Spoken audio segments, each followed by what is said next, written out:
Selamat pagi, Assalamualaikum warahmatullahi wabarakatuh. Waalaikumsalam. Kita memulai ke season berikutnya.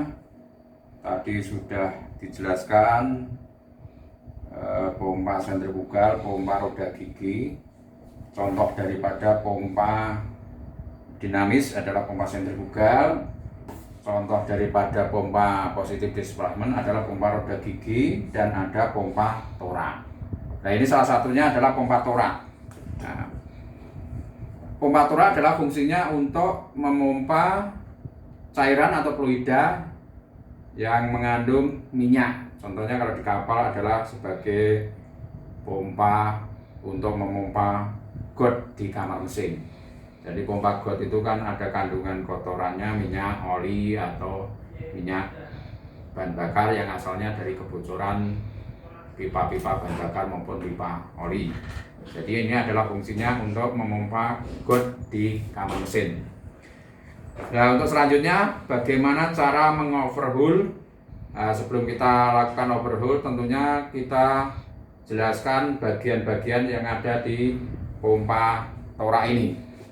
Yang pertama adalah ini ada untuk tempat fan belt, ya, fan belt. Fan belt ini dihubungkan dengan motor sebagai penggerak. Sebagai penggerak. Ya, ini ada dalamnya adalah ada connecting rod, tentunya ada piston. Ya, ada pistonnya ini. Gunanya adalah untuk menekan daripada fluida atau cairan. Di samping itu ada berhubungan dengan as. As ini berhubungan lagi dengan piston, ya. Jadi ini ada piston dua ini, ya. Kita balik biar kelihatan. Nah, ini adalah piston juga ini, ya.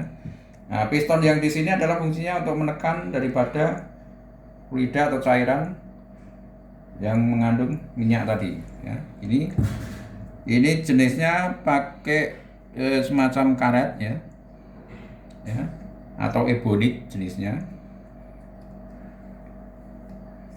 Nah, setelah itu kita balik lagi, baru kita lihat. Tentunya juga ada gland packingnya. Di sini ada gland, di dalamnya ada packingnya. Nah, dan juga di sini ada rumah daripada rumah klep. Nah, tentunya di sini ada klep isap dan klep buang. Sebelum kita membongkar, tentunya kita melihat adanya isap dan buang. Di mana sih posisi isap dan buang? Nah, ini posisi isapnya di sini, ya. Nanti kita lihat ciri-cirinya bagaimana itu dikatakan isap, bagaimana itu dikatakan buang, ya. Yang jelas di sini ada tulisannya. Walaupun ada tulisannya, kita tentunya harus tahu untuk bisa dibuktikan bahwa tulisan ini benar isap atau buang. Nah, selain itu juga ada covernya di sini. Ini adalah cover atau rumah klep, satu set, ya. Setelah itu ada pondasinya untuk penguat daripada pompa di sini agar supaya tidak terjadi getaran atau tidak lepas dari posisi. Nah, di sini ada klepnya juga, ya. Klepnya ini adalah fungsinya untuk membuka aliran fluida yang ada di dalam. Nah, nanti bisa kita lihat, ya. Kalau nggak percaya, kita buka covernya ini. Ini kebetulan sudah longgar, tidak perlu pakai kunci. Kita buka, ya. Kita letakkan, baru kita buka covernya. Nah, ini posisinya, ya. Anda bisa lihat klepnya di sini, ya. Di dalam sini ternyata ada ruang. Kalau begini posisinya adalah nutup. Tapi begitu ini kita tekan handle-nya ini, kita tekan begini, nah, baru dia akan membuka. Jadi aliran fluida yang sini masuk ke ruang sini. Jadi ini ada sebagai aliran atau membuka dan menutup daripada fluida supaya dia masuk ke ruang sebelah, ya. tadinya dari sini bisa masuk ke sini ya. Ini posisinya kita buka begini pada kondisi jalan ya. Tapi kalau pada kondisi tidak jalan bisa kembalikan lagi begini ya. Ini untuk covernya. Selain itu kita lihat isi di dalamnya di sini. Bagaimana bisa menentukan isap dan buang atau klep isap dan buang. Sebelumnya ini ada pakainya, kita lepas saja biar supaya lebih enak. Ya. Nah, ini kita lepas. Nah, kebetulan ini nggak perlu pakai kunci, harusnya pakai kunci 17. Kita buka satu persatu untuk kita buktikan apakah itu kondisi isap dan buang. Nah, kita taruh di bawah sini. Dan ini juga kita lepas. Nah, kita taruh di bawahnya sini. Ini ada mornya dan ada washernya. Nah, Anda bisa lihat sebelum Anda membongkar nantinya takut salah, tentunya Anda bisa melihat dengan seksama, dengan teliti, jangan sampai ada 4 klep ini kebalik antara isap dan buang. Dan bagaimana nanti supaya pemasangannya itu tuh tidak kebalik. Nah, bisa kita lihat salah satunya, kita buka ini klepnya. Kondisinya seperti ini. Jadi tadi di sini adalah posisinya isap.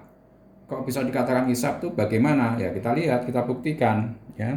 Jadi kita ambil obeng. Cairan ini masuk ke sini. Masuk ke sini otomatis masuk di ruangan sini. Nah, masuk di ruangan sini posisi klep ini tentunya ini ada springnya. Nah, cairan itu bisa menekan ke sini. Nah, ini dalam kondisi seperti ini dia akan membuka. Jadi klep ini akan membuka berhubung ada tekanan dari cairan. Nah, setelah membuka begini, baru cairan itu akan masuk ke dalam ruang sini. Ya. Di dalam sini dia ada piston. Nah, pistonnya ini adalah fungsinya untuk menekan masuk ke dalam sini. Ya. Jadi sama, yang klep isap ini ada 2, sama. Kondisinya harus begini nanti. Ya. Untuk pemasangan jangan sampai kebalik begini. Kalau kebalik begini nanti nggak bisa jalan, nggak bisa ngisap. Jadi cairan nggak bisa masuk. Jadi kondisinya tetap begini. Ya. Nah, kalau sudah kita masukkan kembali ya, ke sini. Kita masukkan kembali. Baru kita lanjut ke klep tekan. Ya. Ini 2 ini adalah klep isap dan klep tekannya ada di bawah sini. Kita buktikan. Namanya klep isap, klep tekan ini adalah kondisinya seperti ini. Jadi posisinya juga seperti ini. Nah, cairan tadi masuk ke bawah, ke ruang sini, ke ruang piston. Nah, piston ini untuk menekan cairan atau fluida sehingga bisa masuk ke ruang sini. Ya. Setelah masuk ruang sini, dia akan sebelumnya akan menekan daripada klep ini. Ini adalah klep tekan. Ya. Ini cairan dari bawah sini, dia akan tekan begini. Ya. Karena ada tekanan dari piston tadi. Gerakan dari piston tadi, dia akan menekan cairan sehingga akan membuka klep ini. Nah, setelah membuka dua-duanya antara klep satu dengan satunya ini posisinya begini, dia akan membuka. Setelah membuka cairan itu masuk ke sini, baru akan keluar lewat lubang ini. Nah, keluar. Nah, akan keluar lewat lubang ini, dia akan mengalir ke bagian-bagian yang perlu adanya pelumasan. Perlu adanya cairan tadi yang akan dibuang. Ya.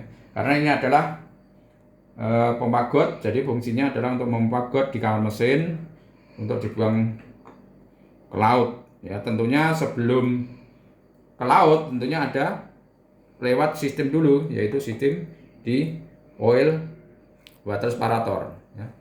Masuk di oily water separator dulu, baru nanti di sana akan dibersihkan, dipisahkan antara minyak dengan kotoran, baru nanti sesuai dengan aturan yaitu 15 ppm baru bisa dibuang ke laut. Ya. Itu pun aturannya harus lebih dari 12 mil dari daratan. Ya. Itu. Selanjutnya setelah kita melihat dari klep tadi, di dalamnya sini sudah Anda bisa melihatnya. Baru kita pasang kembali. Ya. intinya adalah jangan sampai Anda memasang klep ini kebalik ya. Anda harus bisa membedakan antara klep hisap dan klep buang. Tadi Anda sudah melihatnya. Nah, baru kita pasang kembali sesuai dengan posisinya. Jadi nanti kita kembalikan lagi seperti ini, kita masukkan, kita ikat ya. Ini adalah sebagai penahannya. Nah, untuk penahan daripada klep biar supaya tidak lari atau tidak goyang. Nah, kita kembalikan lagi. Nah, tentunya setelah kita kembalikan lagi, jangan sampai lupa harus diikat dengan kuat ya. Dengan kunci kita ikat dengan kuat ya. Setelah kita pasang kembali, pakainya juga kita pasang. Nah, ini karena pakainya adalah fungsinya supaya tidak bocor, tidak keluar airnya. Baru covernya kita pasang kembali.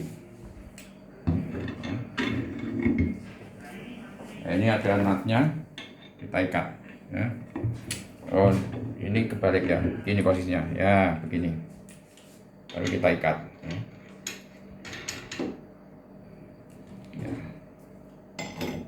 Ya. Ya, jadi demikian tadi kita menjelaskan bagian-bagiannya, dan ada lagi yang di ruang sini, yaitu ada ruang yang gunanya untuk sebagai pelumasan, sebagai pendingin. Nah, di sini tentunya ada cairan oli. Karena ini adalah untuk melumasi daripada connecting rodnya sini, karena di sini ada bearingnya, bearing untuk menghubungkan daripada piston atau shaker ini. Untuk menggerakkan piston atau shaker, tentunya di connecting ini ada pelumasan, yaitu pakai grease atau pakai oli ya. Itu supaya tidak terjadi keausan karena harus ada pelumasan. Ya, jadi demikian pembelajaran pagi ini untuk pompa torak atau pompa jenisnya adalah positive displacement. Fungsinya adalah untuk sebagai pompa got di kamar mesin. Demikian, terima kasih atas perhatiannya. Kurang lebihnya mohon maaf. Wassalamualaikum warahmatullahi wabarakatuh.